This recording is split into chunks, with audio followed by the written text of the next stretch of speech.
সূর্য যখন মাঝ আকাশে, উত্তপ্ত মরুভূমির বালি তখন আগুনের গোলার মতো উত্তপ্ত। চারিদিকে ধুধু মরু প্রান্তর, যেখানে বাতাসের ঝাপটায় আগুনের হলকা গায়ে লাগে। তৃষ্ণায় ছাতি ফেটে যাচ্ছে, জিহ্বা শুকিয়ে কাঠ হয়ে তালুতে লেগে আছে। ঠিক সেই মুহূর্তে যদি বলা হয় সূর্যাস্ত না হওয়া পর্যন্ত এক ফোঁটা পানীয় পান করা যাবে না, ভাবুন তো একবার, পৃথিবীর কোনো জাগতিক শক্তি কি কাউকে দিনের পর দিন এভাবে স্বেচ্ছায় পিপাসার্ত ও ক্ষুধার্ত রাখতে পারে? অসম্ভব। অথচ আজ থেকে 1400 বছর আগে আরবের সেই তপ্ত মরুভূমিতে ঠিক এই অলৌকিক ঘটনাই ঘটেছিল। মদিনার আকাশে যখন রূপালী বাঁকা চাঁদ উকি দিল, আসমান থেকে ভেসে এলো মহান রব্বুল আলামিনের এক অমোঘ ঘোষণা। আর অবাক করা বিষয় হল, আরবের সেই তেজস্বী মানুষেরা কোনো দ্বিধা ছাড়াই হাসি মুখে বরণ করে নিলেন ক্ষুধা আর পিপাসার এই সুদীর্ঘ সাধনাকে। কিন্তু কেন? দয়াময় আল্লাহ কেন হঠাৎ তার প্রিয় বান্দাদের এভাবে না খেয়ে থাকার হুকুম দিলেন? রোজা কি কেবলই 1 মাসের উপবাস, নাকি এর গভীরে লুকিয়ে আছে এমন কোনো রহস্য যা শুনলে আজও আপনার গায়ে কাঁটা দিয়ে উঠবে? ইতিহাসের ধুলোমাখা পাতা উল্টালে দেখা যায়, রোজা ফরজ হওয়ার এই পথটা মোটেও কুসুমাস্তীর্ণ ছিল না।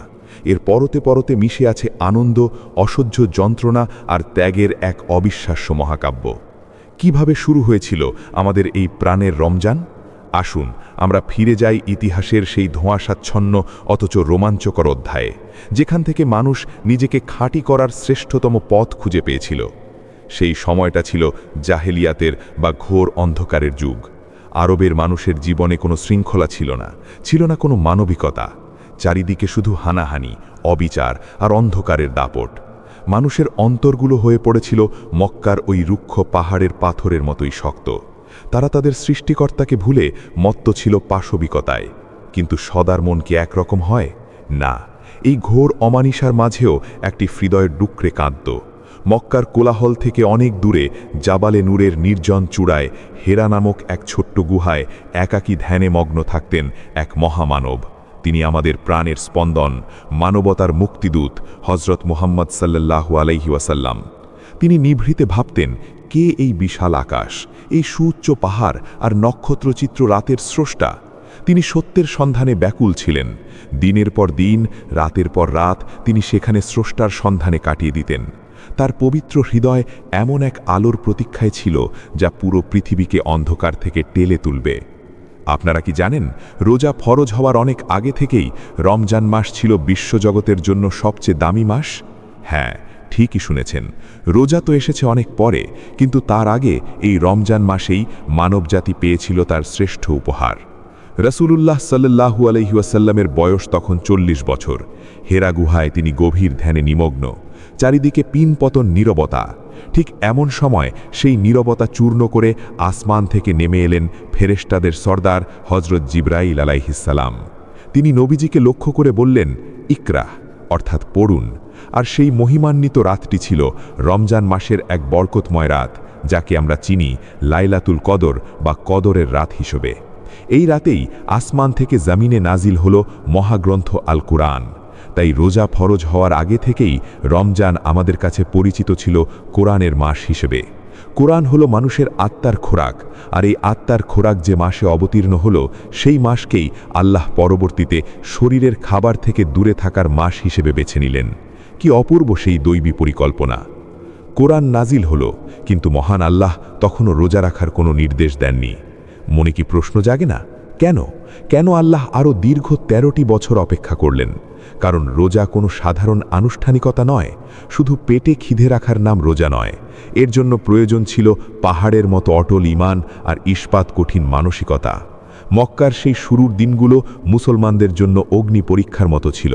কাফিরদের অমানবিক নির্যাতন, সামাজিক বয়কট আর শিয়াবে আবি তালিবে বন্দী হয়ে অনাহারে কাটানো দিনগুলো ছিল বর্ণনাতীত কষ্টের। এই 13 বছর আল্লাহ মুসলমানদের রোজা ফরজ করেননি, বরং তিনি তাদের অন্তরকে প্রস্তুত করছিলেন।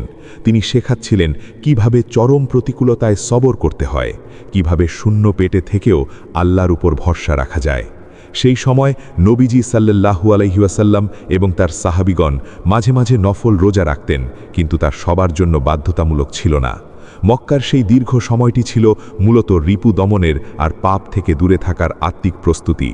অবশেষে মক্কার সেই দীর্ঘ অমাবস্যার অবসান হল। অনেক রক্তচক্ষু আর অত্যাচার পেছনে ফেলে নবীজি এবং তার প্রিয় সাহাবীরা মদিনার পথে যাত্রা করলেন। শুরু হলো ইতিহাসের মোড় ঘুরিয়ে দেওয়া সেই হিজরত। মদিনার শীতল হাওয়া, সবুজ খেজুর বিথির ছায়া আর আনসারদের অকৃত্রিম ভালোবাসায় মুসলমানরা খুঁজে পেল এক প্রশান্তির নীড়। মদিনায় এসে তারা পেল একটি সুসংহত সমাজ।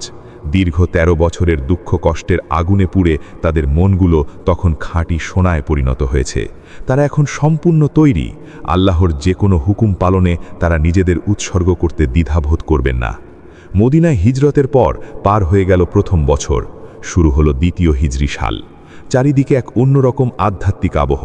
কিন্তু কেউ জানত না অলক্ষ্যে আল্লাহ তার প্রিয় বান্দাদের জন্য এক বিশাল উপহার প্রস্তুত করে রেখেছেন। সময়টা দ্বিতীয় হিজরির শাবান মাস। মদিনার শান্ত পরিবেশে হঠাৎ একদিন জিব্রাইল আলাইহিসসালাম আল্লাহর বার্তা নিয়ে হাজির হলেন। নাজিল হলো কোরআনের সেই চিরন্তন ঘোষণা, হে ঈমানদারগণ, তোমাদের ওপর রোজা ফরজ করা হয়েছে, ঠিক যেভাবে তোমাদের পূর্ববর্তীদের ওপর ফরজ করা হয়েছিল, যাতে তোমরা তাকওয়া বা খোদাভীতি অর্জন করতে পারো। কি গভীর সেই বাণী! আল্লাহ কিন্তু বললেন না যে তোমাদের কষ্ট দেওয়ার জন্য না খাইয়ে রাখছি, বরং তিনি মনে করিয়ে দিলেন এই বিধান নতুন কিছু নয়। পূর্ববর্তী নবী এবং তার অনুসারীরাও রোজা রাখতেন। এর মূল উদ্দেশ্য নিছক উপবাস নয়, বরং মানুষের কলুষিত অন্তরকে ধুয়ে মুছে সাফ করা আর আত্মাকে পরম পবিত্রতায় সিক্ত করা। তবে অবাক করার মতো বিষয় হল, রোজা কিন্তু শুরুতেই আজকের মতো কঠোর নিয়ম নিয়ে আসেনি। মহান আল্লাহ তার বান্দাদের সামর্থ্য সম্পর্কে সবচেয়ে ভালো জানেন। তিনি জানতেন আরবের সেই মরুময় গরমে হঠাৎ করে ৩০ দিন রোজা রাখা অনেকের জন্যই কঠিন হতে পারে। তাই তিনি এই বিধান দিলেন ধাপে ধাপে। প্রথম দিকে নিয়ম ছিল, যিনি রোজা রাখতে পারবেন তিনি রাখবেন, আর যার জন্য এটা অসম্ভব কষ্টের মনে হবে তিনি প্রতি রোজার বদলে একজন দরিদ্র মানুষকে পেট ভরে অন্ন দান করবেন, ফিদিয়া। আল্লাহ চেয়েছিলেন মানুষের মনে আগে রোজার প্রতি ভালোবাসা ও অভ্যাস তৈরি হোক। কি অসীম দয়ালু আমাদের পালনকর্তা! এরপর যখন মুমিনদের অন্তর রোজার সাথে পুরোপুরি অভ্যস্ত হয়ে গেল, তখন নাজিল হলো চূড়ান্ত বিধান। আল্লাহ ঘোষণা করলেন, তোমাদের মধ্যে যে ব্যক্তি এই রমজান মাস পাবে সে যেন অবশ্যই পুরো মাস রোজা রাখে। তবে অসুস্থ এবং মুসাফিরদের জন্য আল্লাহ করুণার দ্বার উন্মুক্ত রইল, তাদের জন্য রইল বিশেষ ছাড়। আর অবাক করার মতো ব্যাপার কি জানেন, যখন এই চূড়ান্ত ঐশী ঘোষণা এলো, তখন মদিনার একটা মানুষের মনেও বিন্দুমাত্র ক্ষোভ বা বিষণ্ণতা দানা বাঁধেনি। কেউ একটিবারের জন্য বলেনি, উফ, এই মরুভূমির তপ্ত গরমে সারা দিন না খেয়ে কীভাবে বাঁচব। বরং মদিনার অলিগলিতে তখন বইছিল আনন্দের হিল্লোল। সাহাবায়ে কেরাম খুশিতে আত্মহারা হয়ে গেলেন। তারা বুঝতে পেরেছিলেন এই মাসটি হল মহান আল্লাহর পক্ষ থেকে রহমত, বরকত আর গুনাহ মাফের এক বিশাল সওগাত লুফে নেওয়ার মাহেন্দ্রক্ষণ। তারা আকাশের পানে তাকিয়ে অধীর আগ্রহে রমজানের বাঁকা চাঁদের অপেক্ষা করতে লাগলেন, ঠিক যেমন করে মানুষ তার জীবনের সবচেয়ে প্রিয় মেহমানের পথ চেয়ে বসে থাকে। শুরু হলো মদিনার ইতিহাসে সাহাবীদের জীবনের প্রথম রমজান। দিনগুলো ছিল আগুনের মতো তপ্ত। সূর্যের প্রখর তাপে মনে হতো চারপাশ যেন পুড়ে ছারখার হয়ে যাচ্ছে। সেই আগুনের হলকার মাঝেই সাহাবীদের করতে হতো সেচের কাজ, তপ্ত বালিতে দাঁড়িয়ে বাগানের পরিচর্যা আর হাটে বাজারে জীবনযুদ্ধের কঠিন পরিশ্রম। একবার কল্পনা করুন তো, মাথার উপর গনগনে সূর্য, পায়ের নিচে উত্তপ্ত বালিকারাশি, হাড় ভাঙা খাটুনি, অথচ পেটে নেই এক দানা খাবার, কলিজা শুকিয়ে কাঠ হয়ে গেলেও গলায় নেই এক ফোঁটা পানি। পিপাসায় সাহাবীদের ঠোঁটগুলো ফেটে চৌচির হয়ে যেত, শরীরের প্রতিটি কোষ দুর্বলতায় কাঁপত। কিন্তু এত কষ্টের মাঝেও তাদের প্রশান্ত চেহারায় ছিল এক অলৌকিক নূর। তারা জানতেন এই দুনিয়ার ক্ষণিকের তৃষ্ণা আর কষ্টের বিনিময়ে দয়াময় আল্লাহ তাদের জন্য জান্নাতের চিরস্থায়ী সুখের বাগান সাজিয়ে রেখেছেন। ইফতারের সময় যখন তারা সামান্য একটু পানি মুখে দিতেন, তখন আল্লাহর কৃতজ্ঞতায় তাদের চোখ দিয়ে নোনা জল গড়িয়ে পড়ত। তারা হাড়ে হাড়ে অনুভব করতেন যে একমাত্র আল্লাহর ভালোবাসায় কষ্ট পাওয়ার মাঝেও কি অবর্ণনীয় মধুর আনন্দ লুকিয়ে থাকে। সবাই ভেবেছিলেন প্রথম রমজানটা হয়তো এভাবেই নিরিবিলি ইবাদতের মধ্যে দিয়ে কেটে যাবে, কিন্তু না, মহান আল্লাহ তার সবচেয়ে প্রিয় বান্দাদের জন্য অন্য এক কঠিন পরীক্ষার ক্ষেত্র প্রস্তুত করে রেখেছিলেন। প্রথম রমজানের মাত্র 17টি দিন পার হয়েছে। সাহাবীরা এমনিতেই দীর্ঘ সিয়াম সাধনায় শারীরিকভাবে বেশ দুর্বল। ঠিক সেই মুহূর্তে মদিনার আকাশে ঘনিয়ে এলো যুদ্ধের কালো মেঘ।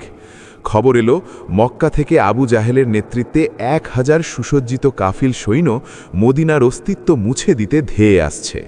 আর তাদের বিপরীতে মুসলমানদের সংখ্যা ছিল মাত্র 313 জন। তার উপর সবাই রোজাদার। কি এক অসম লড়াই! একদিকে হাজারো অসস্ত্র যোদ্ধা আর অন্যদিকে মাত্র কয়েকশো ক্ষুধার্থ আর তৃষ্ণার্থ প্রাণ। সবাই ভাবছিল আজ বুঝি ইসলামের প্রদীপ চিরতরে নিভে যাবে।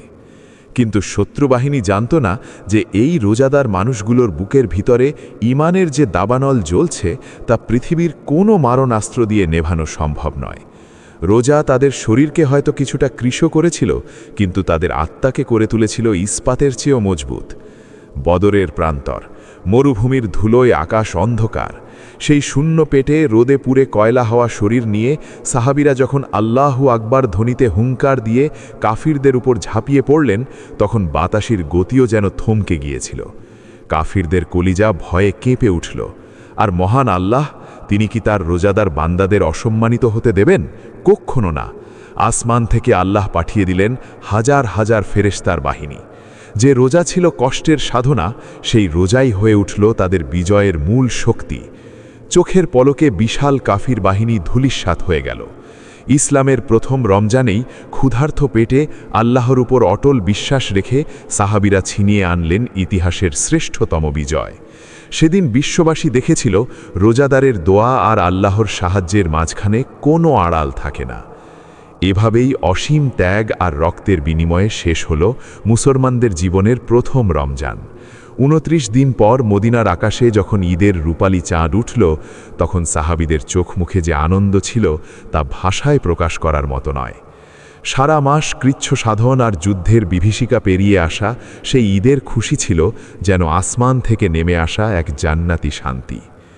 আজকের এই রমজান আমাদের শিখিয়ে দিয়ে যায়, রোজা মানে কেবল না খেয়ে থাকা নয়। রোজা হলো নিজের ভেতরের কুপ্রবৃত্তিকে দমন করা, অহংকারকে ধুলোয় মিশিয়ে দেওয়া এবং লোভ লালসাকে পরাজিত করার নাম। আল্লাহ তো আমাদের কষ্ট দিতে চাননি, তিনি চেয়েছিলেন আমরা যেন ক্ষুধার জ্বালা অনুভব করে আমাদের অভুক্ত ভাইবোনদের পাশে দাঁড়াতে শিখি। তিনি চেয়েছিলেন আমাদের কলুষিত অন্তরটা যেন আয়নার মতো স্বচ্ছ হয়ে যায়। একটু নিভৃতে চোখ বন্ধ করে ভাবুন তো, আজ আমরা কত আয়েশে রোজা রাখি। আমাদের ঘরে এসি চলে, ফ্যান ঘরে, ইফতারের দস্তরখানে সাজানো থাকে হরেক পদের ঠান্ডা শরবত আর রাজকীয় সব খাবার। সাহাবীদের মতো আমাদের মরুর রোদে পুড়তে হয় না, তলোয়ারের সামনে জীবন দিতে হয় না। তবুও কি আমরা পারি সেই সাহাবীদের মতো এক বিন্দু খাঁটি ঈমান বুকে লালন করতে? আল্লাহ এই মাসটি দিয়েছিলেন আমাদের পাপের পঙ্কিলতা ধুয়ে মুছে সাফ করার জন্য। কিন্তু আমরা কি সত্যিই রোজা রাখছি, নাকি কেবল দিনের বেলা উপবাস থেকে রাতে উদরপূর্তি করছি? আমাদের মন থেকে কি হিংসা, ঘৃণা আর পরশ্রী কাতরতা মুছে গেছে? হায় আফসোস, আমরা হয়তো বুঝতেই পারলাম না রমজানের প্রকৃত নির্যাস কি। দয়াময় আল্লাহ তো আমাদের রহমতের দরজায় দাঁড়িয়ে আমাদের ডাকছেন, আয় আমার বান্দা, ফিরে আয়, তোর সব গুনাহ আমি মাফ করে দেব। অথচ আমরা মরিচিকার মতো দুনিয়ার পিছনে ছুটে সেই ডাক শুনতেই পেলাম না। হে আল্লাহ, আপনি তো অন্তর্যামী, আমাদের এই ত্রুটিপূর্ণ রোজাগুলো আপনি কবুল করে নিন। বদরের সেই পিপাসার্থ সাহাবীদের চোখের জলের উসিলায় আমাদের এই পাষাণ অন্তরগুলোকে নরম করে দিন। আমাদের সবাইকে আপনার অসীম ক্ষমায় ধন্য করুন। আমিন। ইসলামের এমন হৃদয়স্পর্শী ইতিহাস এবং সুন্দর আলোচনা যদি আপনার ভালো লেগে থাকে, তাহলে ভিডিওটিতে একটি লাইক দিন। এই ত্যাগের মহিমা অন্যদের জানাতে ভিডিওটি বেশি বেশি শেয়ার করুন এবং আমাদের সাথে থাকতে চ্যানেলটি অবশ্যই সাবস্ক্রাইব করে রাখুন।